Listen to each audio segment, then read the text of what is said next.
Our dependence on connected technology is growing faster than our ability to secure it, especially in areas affecting public safety and human life. I'm Bryson Bort, and this is Hack the Plant.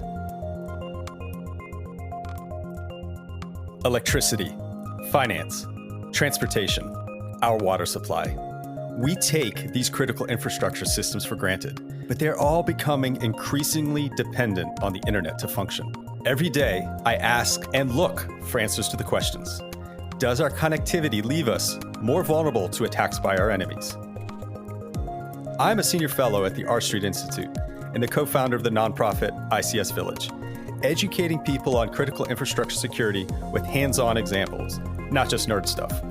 I founded Grim in 2013, a consultancy that works the front lines of these problems every day for clients all over the world. It's playing out in Israel right now, where hackers have been going after Israeli water systems. Again, not to steal information from them, but to change the setting on the chemicals in Israeli water. Each month, I'm going to walk you through my world of hackers, insiders, and government, working on the front lines of cybersecurity and public safety to protect the systems you rely upon every day. If you think that the small town water authorities and the mom and pop sized companies have better cybersecurity in the US than the Israelis do, I have really, really bad news for you.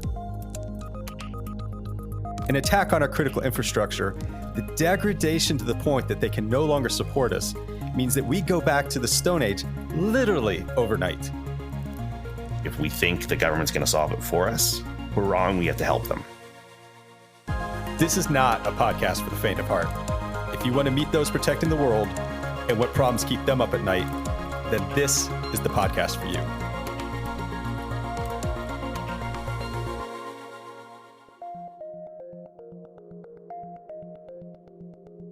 I'm Bryson Bort, and this is Hack the Plant.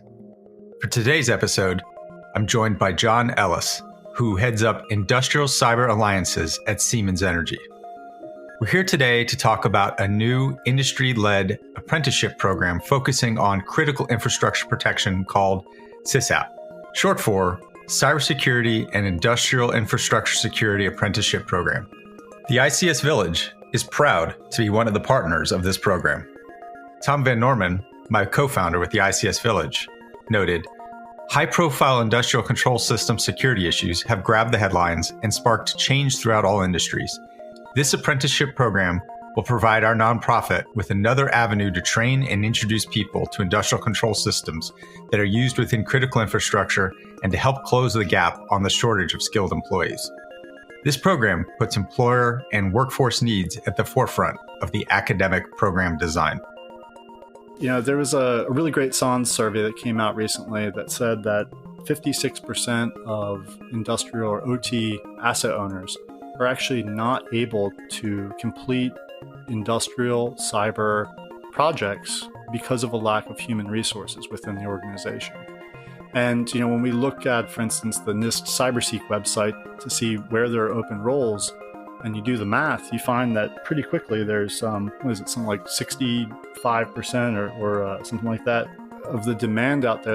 You can only cover about 65% of the cyber security workforce demand with the existing workforce today. So we need to do something to address that gap.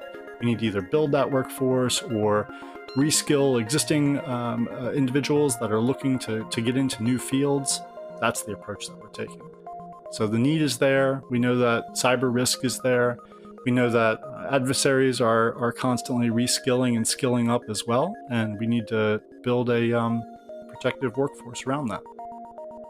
Join us as we discuss the design of the cohort and how to better leverage collaboration among tech companies, service companies, academia, and government to train the cyber workforce of the future. If you could start off with an introduction, please. Hey, so my name's John Ellis. I work at Siemens Energy, and I head up our industrial cyber alliances. So working between technology companies, service companies, academic partners, and really trying to build the relationships that our company needs to be successful. So, John, you recently just led a big announcement for the Cybersecurity and Industrial Infrastructure Security Apprenticeship Program, CIISAp. Which, first question, is that supposed to be a playoff of CISA? Oh, of course, right? It's definitely a playoff of CISA, and very intentionally. We're working in the same space and find a lot of shared topics there. So, what is it? What this program is about is we're trying to solve one of the really big issues right now in critical infrastructure protection, and that is, where do you find the resources to be able to really care after these resources, these assets out there? So how we formulated this is we thought, really a lot of the programs that exist today are either led by academia, they're led by government. Where's that industry voice? So we wanted to have an industry-led apprenticeship program that really brought together the skills that are needed directly in the workforce, but also tie that back to make sure that we're creating academic programs that match employer needs, such as Siemens Energy, and really putting that together into a cohesive program. So, one of the things that we found when we were thinking through this program is that, a lot of individuals out there that know about OT or industrial cybersecurity, they typically have to take a really organic approach to it. Maybe they started off as a controls engineer, technician, and then moved into the cybersecurity space organically, right, from like a workplace project or something like that. If we found that typically it takes about 10 to 12 years to develop the skill set needed to understand both the physical process and the cyber piece of it. And we wanted to find ways to really bring that number down and get a work-ready workforce focused on industrial cyber in a shorter amount of time. And Siemens Energy has a lot of experience building apprenticeship programs, worker-student programs, internships.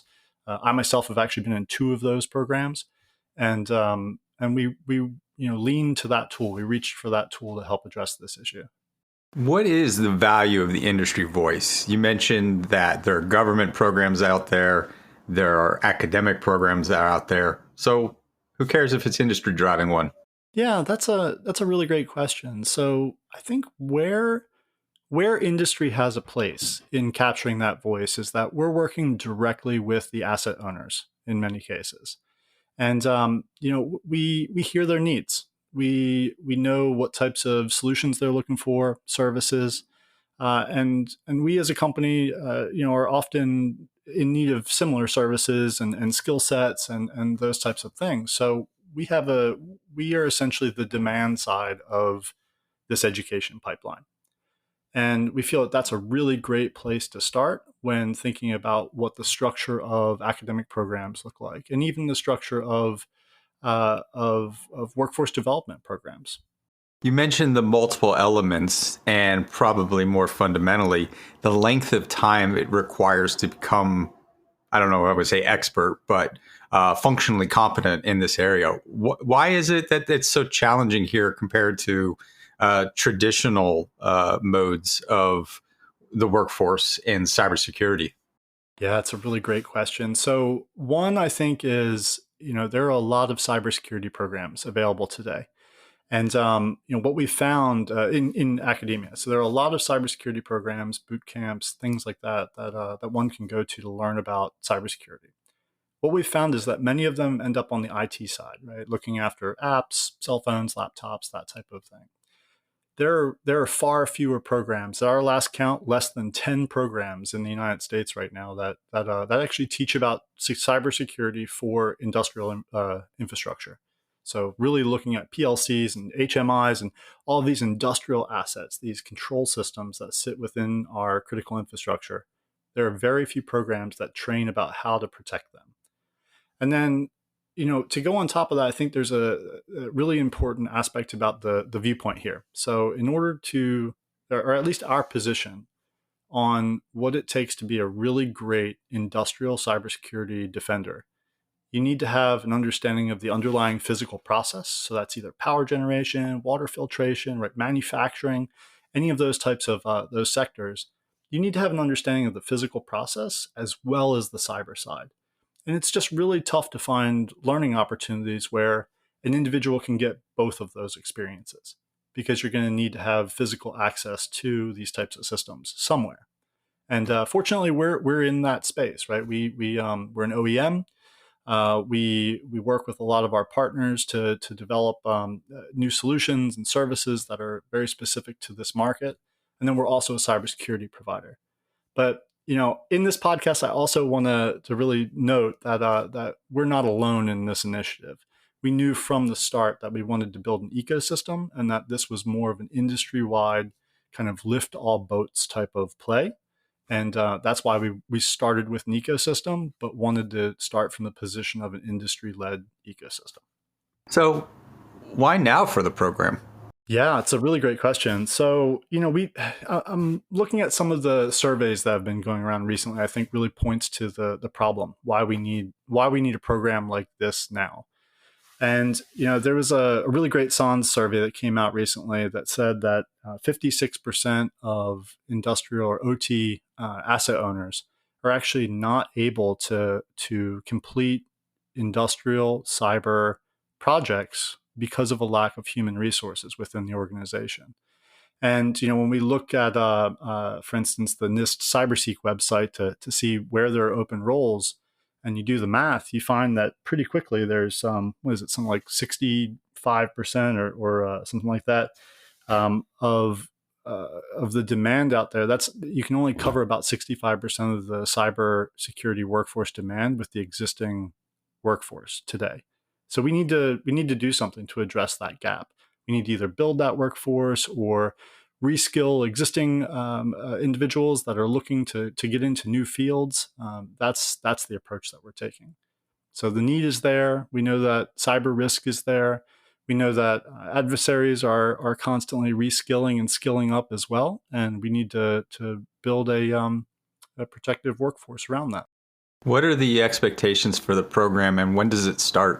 The expectation is that we're going to aim for the academic year of 22-23, so starting in the late fall of 2022. That's when we're looking to start this. In terms of the expectations, we're really looking for 3 different groups of people, or maybe more, that will be part of this program. In the first group, it's really those individuals that don't have cybersecurity experience or industrial controls experience. So these are, someone that's just entering the workforce, or perhaps is changing industries entirely and sees an opportunity for themselves. And another group that we're looking at and really want to serve with a program like this are those that have industrial controls experience but no cyber experience. So thinking about those that have industrial controls technician experience. Maybe they've worked on types of technology that are kind of transitioning out right now in the energy transition, or even looking at another group that has the cybersecurity experience, but no industrial controls experience. So thinking cyber operators, those in IT cyber that are looking to upskill or kind of reskill into the industrial space. So those are the populations that we're trying to help with this program, or really to reach with this program. And the structure of it, the way that we're looking at this is we think that you really need to have more of a rotational experience. So experiential learning is at the core of this. And we want participants, apprentices in this program to get hands-on experience with real assets out in the field, touching these control systems, knowing how to set them up, knowing how to configure them, knowing how to service them, all that hands-on physical equipment side of this. And then on the other side of that, we want to be able to provide the back office, software-driven threat hunting, working off of a playbook, those types of experiences as well. So we're combining this program into 4 rotations that'll also include a 2-year part-time degree that's earned along the way, and then also building in opportunities to gain industry-recognized certifications, licenses, but importantly, community is part of this. How are you looking at community with this program? I'm glad you asked. So we were pretty fortunate when we started thinking about this program. We actually partnered up with Johns Hopkins Carey Business School, and they had a design thinking class, and we put the question towards that class: how should we be rethinking the design of apprenticeship programs in 2021? Is when we asked the question. And what we heard back was that we needed to be more flexible in the approach, being able to reach individuals that have family at home, looking beyond the traditional apprenticeship model. So that's one of the things that we built into this. The other is, so how we built that in is looking at remote options, flexibility in learning, and really pairing that up with company policies as well that allow for some flexibility. So that was really one of the central things. The other thing that we learned from surveys and just going out there and asking questions, meeting real apprentices that exist today, right? And saying what works for you, what doesn't. What we also heard is that joining up with a buddy was really important to a lot of people. So they want to be able to, just like the military, right? Join with a friend or join in a cohort. And then you get that community experience. You can learn from each other as well as just taking the classes. And in cybersecurity, I think there's really important space for that type of community approach, because when everyone's working from similar playbooks, you can respond to distributed events, which pop up in the industrial sector a little bit more commonly. So we're really trying to build in that community aspect that individuals can learn off of each other and react together. And that supports some of the models that we're seeing even at the state level now about how to develop fusion centers or kind of joint responses, collective action against cyber attacks. Building common playbooks for everyone to work off of, and that was another approach that we came from. So that brings out the skeptic in me.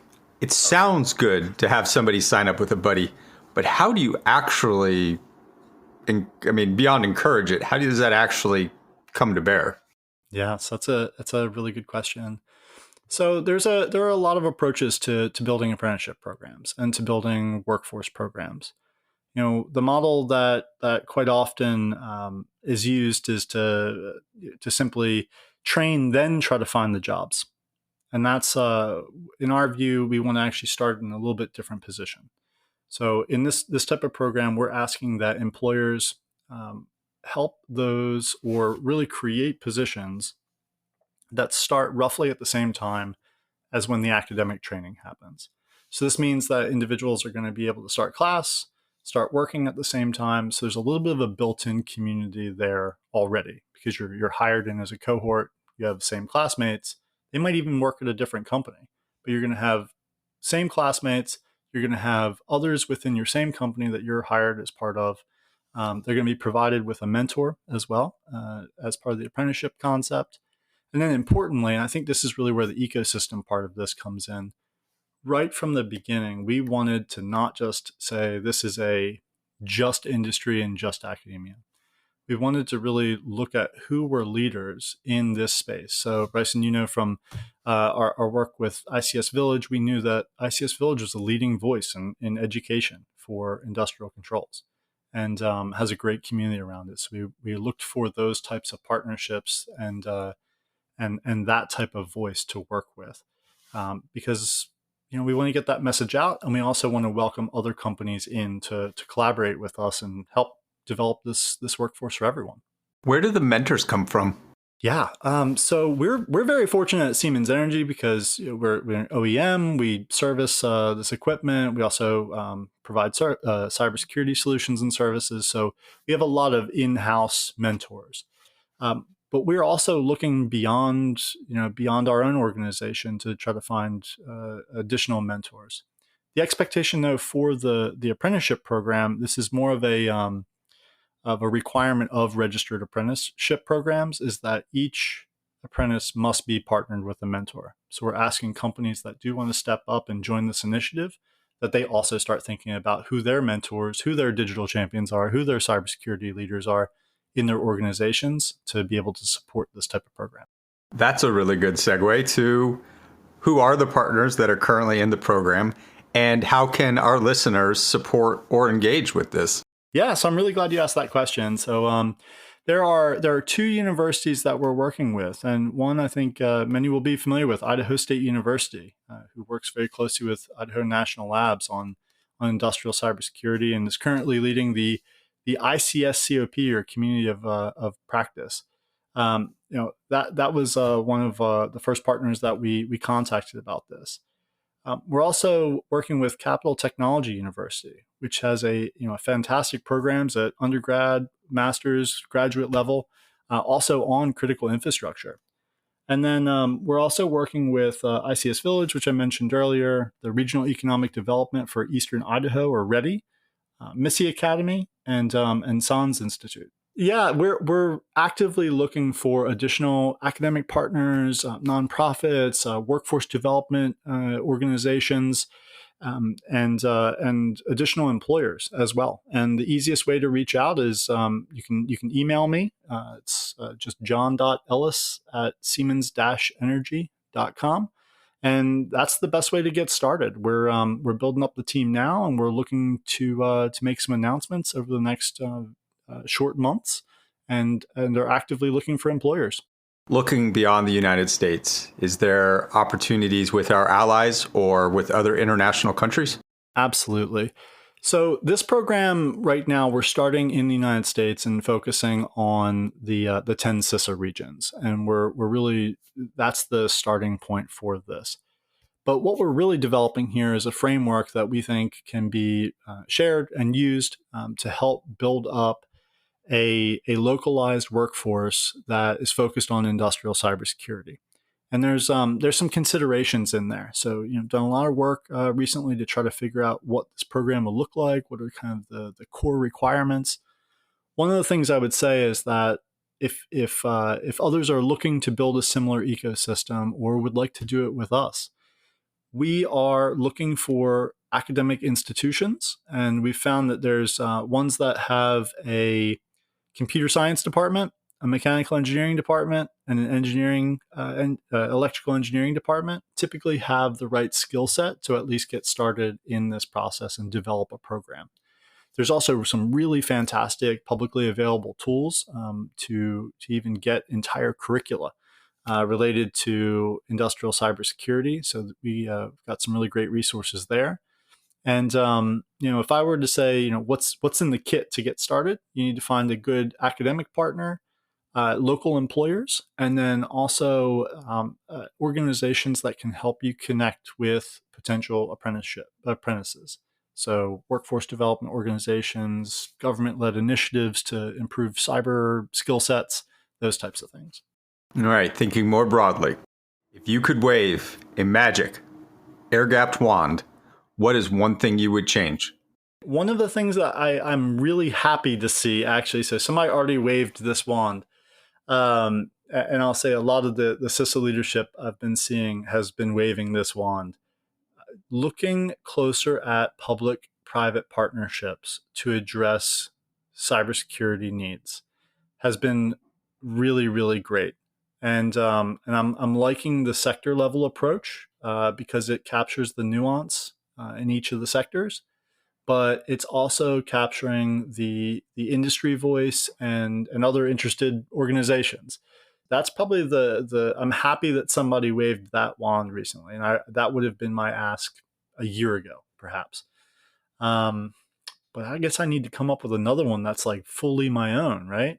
You can double down on what's happening. I will certainly note that there's been a lot of talk around what you just said, but full implementation, I think we're still ways away from it making everybody happy.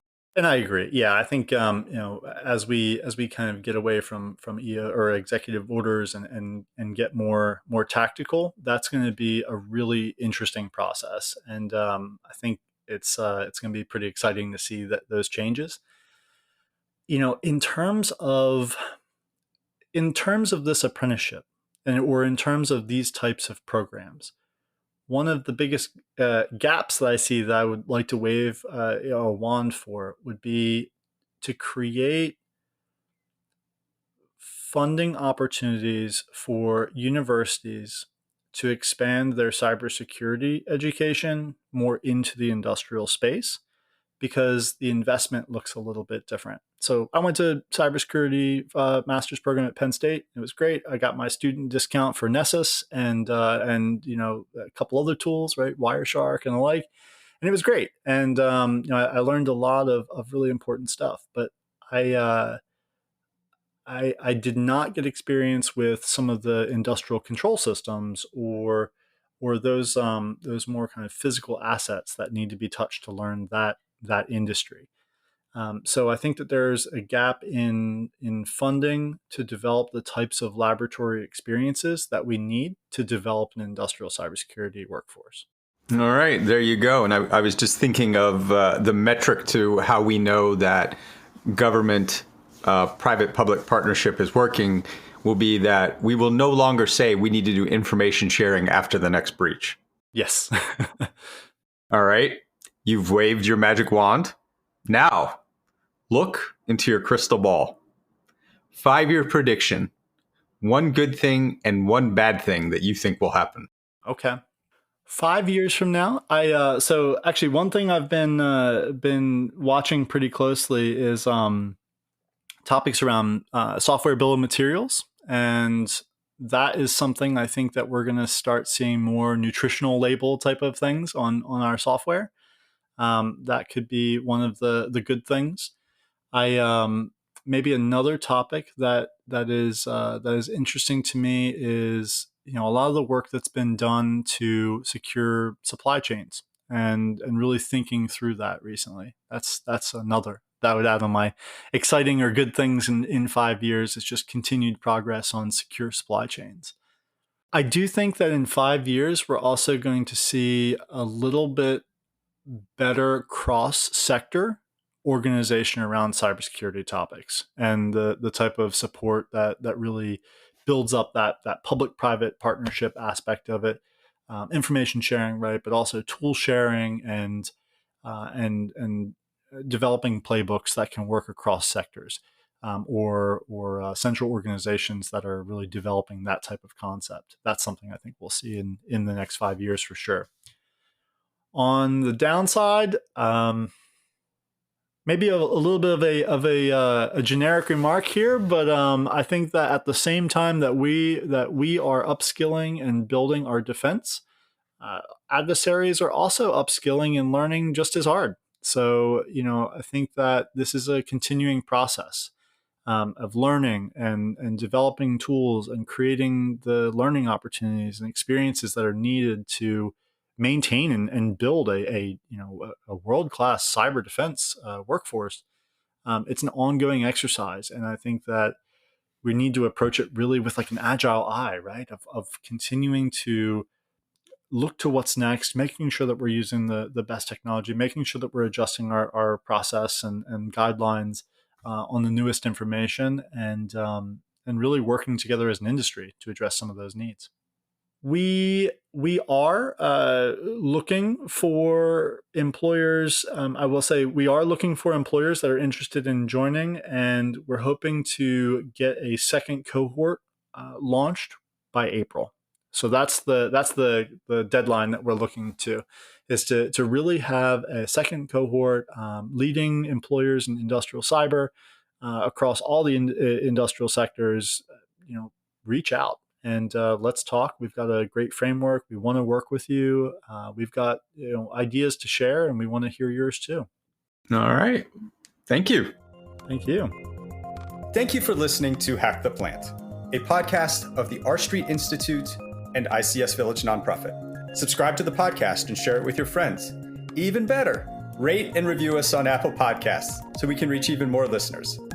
Tell us what you thought about it and who we should interview next by finding us on Twitter at RSI or at ICS_Village.